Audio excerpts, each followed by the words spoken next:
Hi everybody, welcome back. This is Kim. I'm really glad you're here. Thanks so much for clicking on this video. Today I'm going to be talking about California's Proposition 22. It's been recently found to be unconstitutional.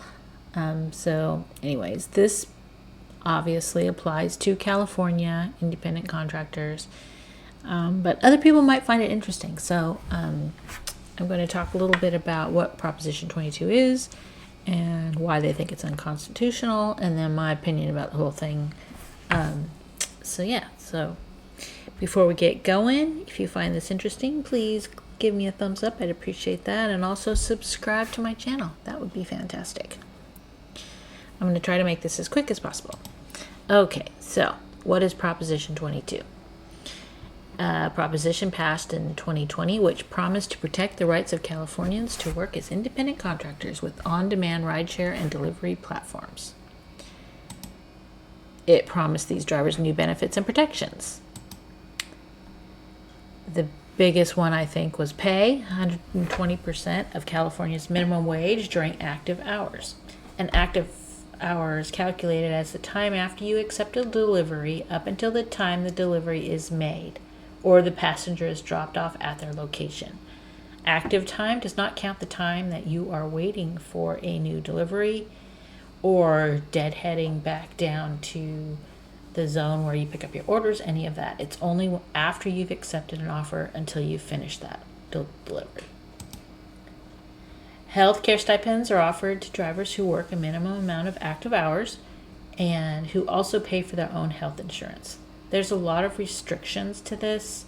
I did another video about that. I'll try to remember to link it here so you can watch it, but there's a lot of restrictions to who gets the stipend. Gig platforms will not be required to pay into workers' compensation, pay sick time, vacation time, etc. Basically allowing the workers to remain independent contractors, and the gig platforms do not need to classify us as employees. Or so we thought. Now, they're saying it's unconstitutional.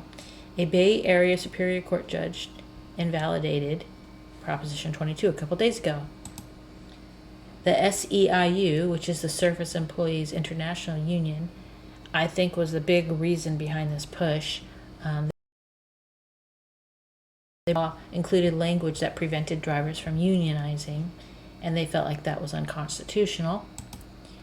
The judge ruled that the law is unconstitutional and unenforceable because it infringes on the power of the legislature explicitly granted by the state constitution to regulate compensation for workers' injuries.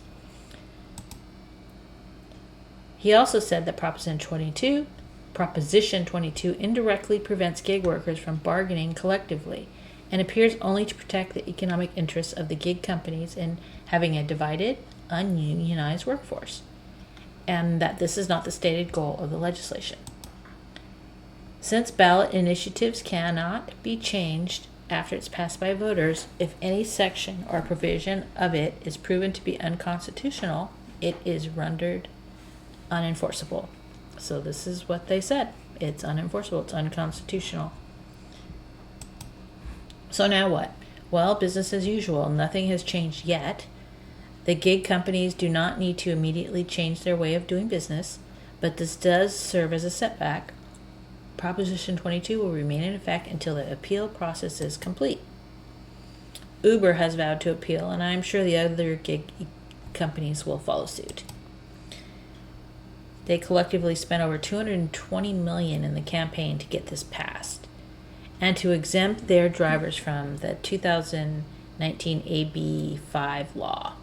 AB 5 required gig workers across many industries to be classified as employees, which gives benefits like minimum wage, overtime pay, workers' comp, etc.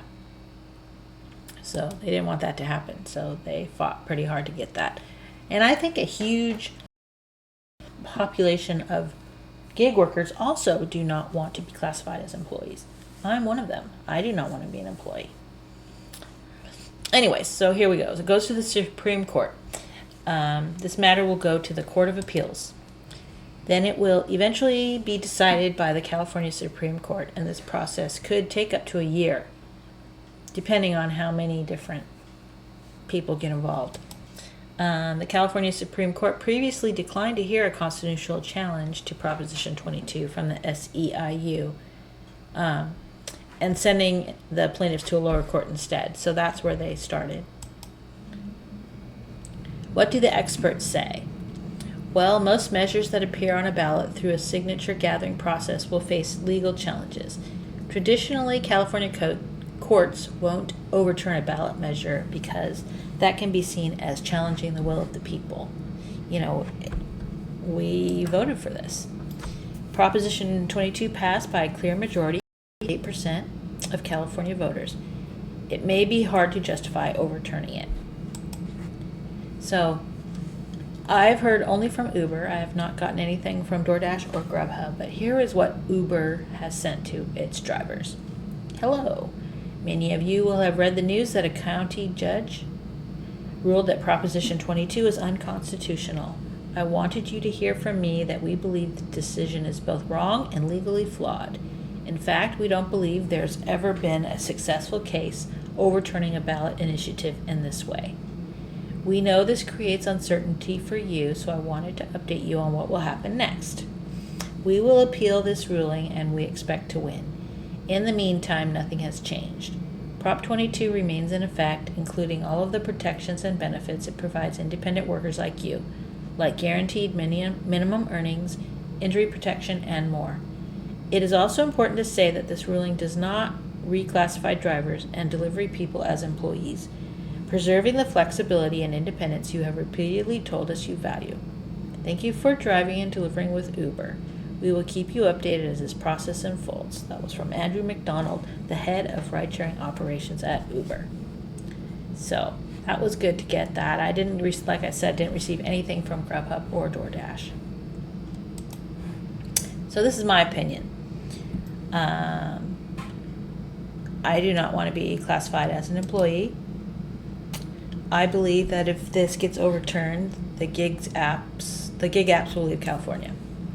If they're forced to make us all employees, I think that will be the end of gig work as it is today. It would destroy their entire business model. They are not geared up to make us employees, and I don't even know how they would switch things up to do that. I think it would just be easier just to not operate in California and just go to the other states where they won't have the restrictions. So it would cause a huge loss of jobs for hundreds of thousands of people in California. Many of us like the freedom to work when we want and to basically have complete freedom of choice. What offers to take, which to decline, which areas to work in, and what hours we work, etc. There are plenty of other delivery jobs out there for people who want to be employees. For those of us who do not want to be employees, the gig economy is wonderful. Are there negatives to this? Of course. Nothing is perfect. You need to save money out of your earnings for car repairs to cover your earnings if you get sick, and those sorts of things. But I think the positives outweigh the negatives by far. It's so easy for people to just work when they want.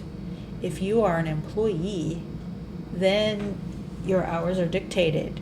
Your work location is dictated. Your day is dictated by your employer. The beauty of gig work is that, hey, I have an hour. I can go work for an hour. Great. Hop on and do some work for an hour. Then go, turn the apps off and go back to doing whatever you're doing. It's, hey, I need to go fix something in my house. I need $1,000. I'm going to go work, real hard for a few days doing some delivering to make that $1,000 so I can fix that thing at my house. I'm just saying it gives you so much freedom and so much, you're just in full control over your destiny, really. I don't know. I just think it's fantastic way to make some extra money. What do you think? If you live and work in California, do you support Proposition 22? Do you want to be an employee and lose all your freedom of choice? Do you think the gig apps could survive if they had to change their business model to make all drivers employees? In case you're not aware, an employee costs quite a bit more per hour than just the hourly rate. There's payroll taxes, or workers' comp and all that. Then they have to pay, the health insurance, your sick leave, your vacation pay. There's a lot of extra costs involved, and since this is a delivery service, there's going to be vehicles. You're not going to be able to use your own car. They're going to have to supply vehicles, and insurance. And I don't know. I just think it would be so crazy expensive for them to do. And from what I've seen, the gig companies are not profitable yet. Yeah, they make a lot of money, but they have not shown a profit. So how could they possibly afford all the extra costs of having employees versus independent contractors? It would increase costs to the end customer on their already super high charges already. They'd charge them a lot of money already, and they would have to raise that even higher. So no one's going to use these services. So I would appreciate if you could comment below. I would love to hear your opinion on this. And don't forget to give this video a thumbs up. Please subscribe to my channel if you haven't already done so. If you are a subscriber, thank you so much. I appreciate you. So have a wonderful day and make lots of money, and we'll see you next time.